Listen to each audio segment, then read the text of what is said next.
Hello there, it's Emily. I had youth group tonight. I was trying to get ready for bed, and I realized the fact that hi, baby. I realized the fact that I want this channel to be more about my faith journey and like what I'm reading in the Bible, what I'm reading for theology and ministry help, what I'm doing, to equip myself to do youth ministry and things like that. So I thought I might as well, talk about my youth group stuff. Obviously, I won't talk about specifics with anything because that's a bad. That's a bad. Pev, what are you doing? Stop hitting the computer lid. Goodness gracious, what did you just do? Sorry, y'all. He's being a cat. And I have a touchscreen laptop, so anytime he rubs against the screen, he's pressing buttons. Anyway. Come here, baby. Oh, you're always affectionate right now. But yeah, so we had youth group. It went pretty well. One kid who hadn't really been showing up since like August came again tonight because I may have heckled him at church about it, and he showed up, so that was really awesome. I hope he keeps coming because I can tell that he really needs the interaction with others, and he can really get some stuff. He wants to know more. He just hasn't really been, I can tell he hasn't really been engaged in his faith. It's really irritating. A lot of families, this kid was raised in the church, like born in the church, raised in the church, and yet he had such a shallow understanding of faith. And like, it's just really irritating how it is that parents feel like having the kid be a body in the church is a substitute for actually having the deep talks with them. And that, like the basic, very basic Sunday school lessons of like, who is Jonah? Are going to engage them to have deep faith all on their own. Like, they just think the deep faith appears out of nowhere. It's just really interesting. And so this kid was getting really irritated at us actually pushing at him to have deep levels of faith. I have to admit, it's really awesome. Our group is mainly like 7th and 8th graders. Like, yeah, most of them are mainly like 13, maybe 14. And they are all actually having really deep conversations about faith. They are all new to theology. Like, once again, it's that whole epidemic of the fact that no one wants to go deep with these kids. But since I've been there, I've been pushing them to go deep and forcing them to actually, like, create opinions.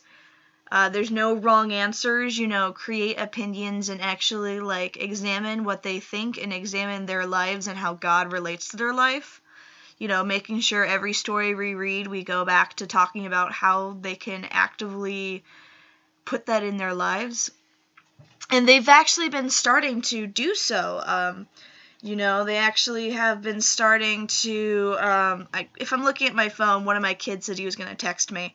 But actually I've been, like, looking at themselves and, like, how to put it in. So this kid was new to this, and I could tell he was getting frustrated at the fact that we were holding him to a higher level of accountability with his own faith than even his parents. And that's kind of annoying for me. Like, I know it's a very common thing, especially with American Christianity being where it is, but it is really irritating to have to deal with, just that idea that you can be passive about your faith, and just the fact that these kids can be passive about their faiths, and, like, they don't have to engage with what it is that they truthfully believe, and they don't even know what it is that they believe. And they think that, Jesus and God are just like Sky Dad, and that they never actually have to do anything, or that God is the miracle dispenser, they press the button, or that that kid who just came said that the reason we give gifts on Christmas is because Jesus wants us to be happy. And I just stared at him and I said, I have literally never heard that reason before in my life. And he got so confused. He thought the reason for all the consumerism around Christmas is because Jesus wanted us to be happy and have things.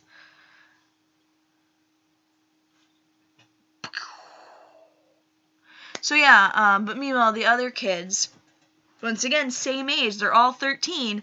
So while that kid said that, the kids that I've been working with for the past 4 or 5 months were saying Jesus came so we could have love and peace and joy and actually have rest and actually have hope for tomorrow. And I was just like, yes, yes.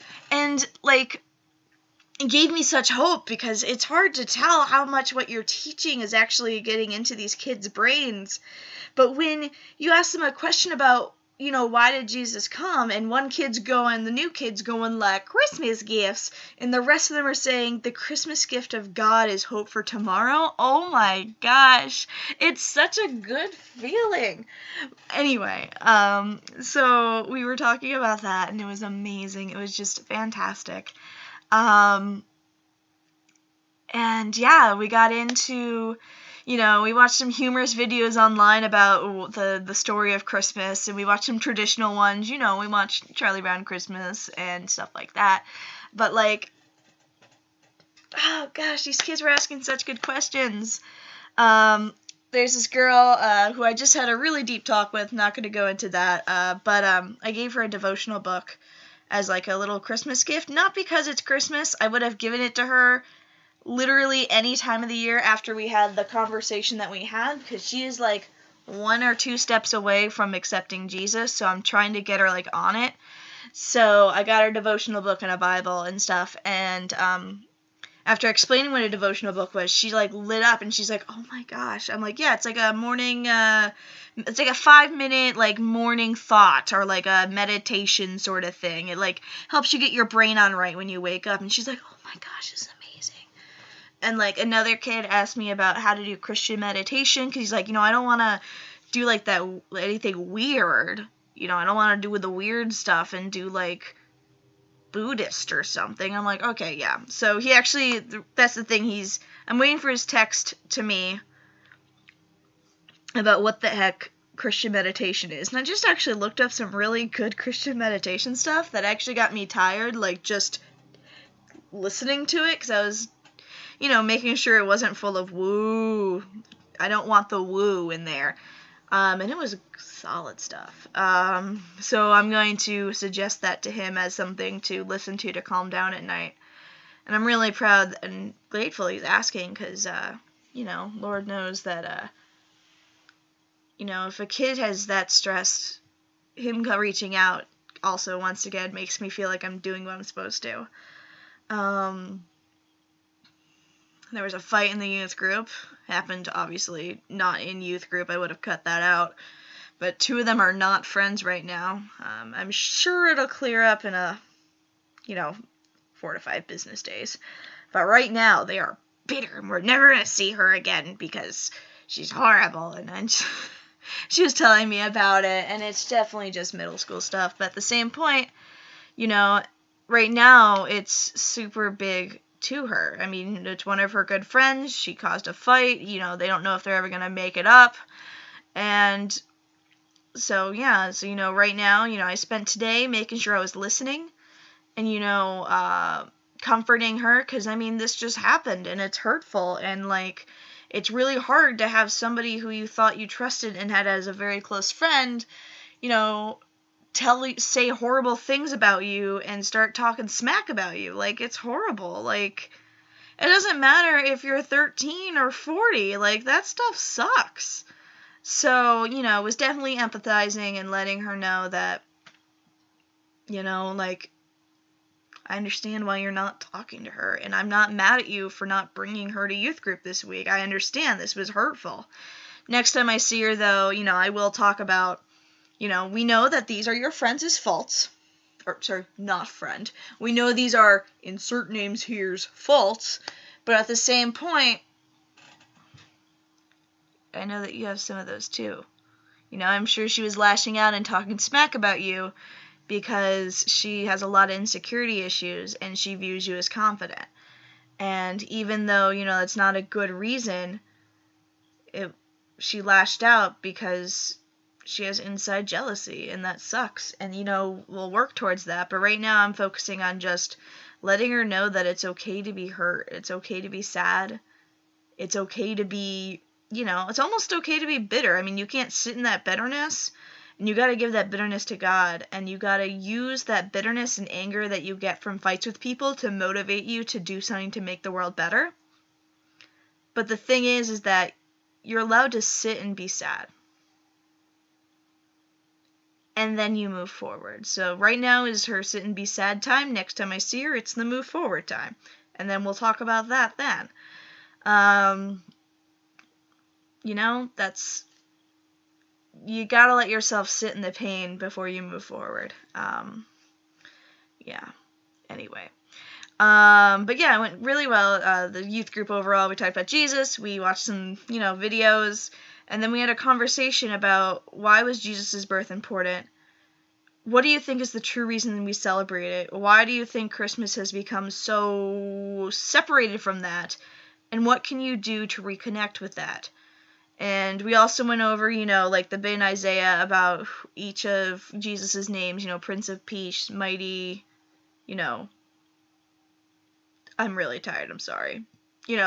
Counselor, Shepherd, etc., etc. And we talked about examples from Jesus' life that we all could remember that exemplified each of those names to, prove that they were things. Like Jesus comforting those who are crying, making him the mighty counselor. Jesus dealing with, the woman who committed adultery, showing how he is righteous and fair and just, but also full of mercy. Things like that. We worked on that stuff, and it was really good. The kids talked about where in their life that they feel the peace of Jesus, where in their life they feel that they're without, where in their life, that they think that they can work towards Jesus, and where can they serve other people and be the hands of God and serve others in order to see love more. And it was really good. Oh my gosh. If you told me 4 months ago that I would be having deep this level of deep talks with these 13-year-olds, I would not have believed you. I mean, they were brats. But it's amazing what being the adult who cares can really do. I put a standard out. I showed them that I love them and that I will truly listen to them and not judge them. I might laugh, I might giggle, I might poke fun, but they know I'm not ever truly judging. Because they know I laugh at myself just as much as I laugh at them, and I welcome them laughing at me just as much as they welcome me laughing at them. I just feel really blessed, and it's really just... Gosh, I have those warm and fuzzies about just the idea of, how I can help others, and, how youth ministry is something that I am so much better at than I ever thought I would be. Heck, I was an education major, and I realized I didn't do it because I thought I was scared of kids. I didn't do education because I thought I was scared of kids. I mean, I'm still kind of terrified of the idea of children en masse attacking me. But yeah, I was going to do high school education, and I said no because the idea of large groups of children scared me. And now I realize I just absolutely love it. I think it's not in a classroom setting because I give those kids way too much snark. Way too much snark. But at the same point, man, I love making an impact in those kids' lives. It's incredible. Let's see.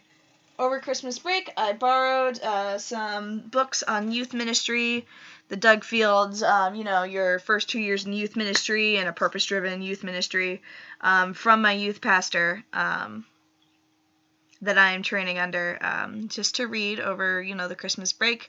I have some books coming in for me to read also from Amazon anytime now, and we'll go through those when I get to it. But yeah, youth group went amazing, and I'm actually feeling really excited about it. Now that I've talking about it in this video made me realize how well it went. It's pretty cool. I was kind of just, I thought it was fine, but I just actually realized just how deep it was that we went while talking about it now, and I'm actually kind of excited. So yeah, God's pretty good. I'll keep you guys updated. I'm going to be teaching Sunday school this week. We've actually changed up the Sunday school schedule to not be traditional Sunday school for the teens. Just so that way they feel like they have power over it. This is what they wanted. They all agreed to this, so we're going to stick with it. We're doing like fellowship hour for teens with like a 10-minute devotional in the middle of it, and like otherwise just talking about your week and acting like the adults talking smack about everyone. If that's what they want, they get to be in the youth room with the comfy couches. Adults don't get comfy couches. Yeah, we're going to go from there. I'm pretty pumped about it. It'll be pretty good. I'll let you know how that goes. But, the kids are diving much deeper into this than I thought. Like, heck, 2 of the kids don't know God. 2 of the kids that were here tonight, I know, have not truly given their hearts to God. Actually, most of them probably haven't truly given their hearts to God. I don't think they've had a true God experience. But 2 of them, I think, wouldn't call themselves Christian. The other ones would, but have, like, the most bare bones faith in the world. Like, elementary school, Sunday school levels of faith about, like, Jonah was eaten by a fish, and like nothing about like the actual depth of Jonah or something like that. So like I tried talking about Joseph is one of my favorite people in the Bible, like Joseph from the Genesis, and someone's like, but like he had that coat, and like that's all they remembered about him. And like the fact that they're at that level of faith, but they're willing to talk and get so deep about like what faith is and like what peace is and what hope is, and it's just really incredible. So I have really high hopes for the future. Please keep praying for me and for this ministry I'm doing and for just the kids in the group. They each have such big things going on in their lives that they've told me about, which also is an honor that they're telling me about it. But like it's just my heart breaks for them all, which also continues to bring me joy when I see how far they're coming. But yeah, just keep praying for them, pray for their health, pray for their stress, pray for their mental health, and pray for me, my health, and the health of the work and ministry that I'm doing. I can't wait to see where it goes. Bless you all. I hope you guys have great days, and thanks for watching this. If you watched it all, that's pretty rad. And if you have anything that you have any questions, or if you have any ideas or like things that you want me to talk about, like feel free to ask me. Once again, I'm just kind of enjoying doing this, so I'll go for it. Peace out, y'all. Bye.